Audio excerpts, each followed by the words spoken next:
So the more I think about the movies that scared me when I was younger, one of the very first ones that I can remember really creeping me out to the point where um, I would go to bed and I wouldn't let my feet hang over the side of the bed, and they'd always have to be like tucked in under the covers so that nothing could like get me.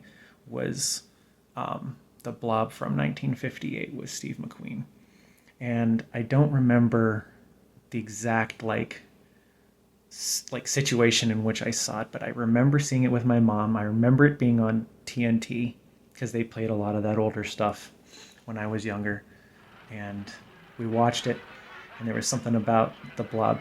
I mean, it was bodiless, featureless, uh, completely just a thing that you couldn't get away from. It would come through under the door even if you had the door closed, and like it seemed to be like there was no escape. They couldn't shoot it, they couldn't burn it. I mean, it wasn't until the end you figure out that CO2 lake frozen enough that you could get away from it. But Hey, that's it. um, definitely it would have to be the Blob, I think.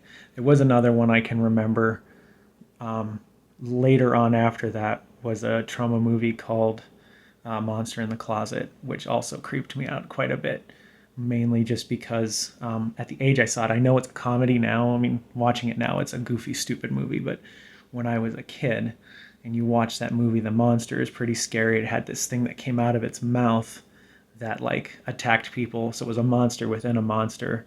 And it came through closets like the boogeyman on the real Ghostbusters. So that was pretty creepy too. And they just couldn't kill that creature in that movie either. So I remember that movie scaring me a lot too.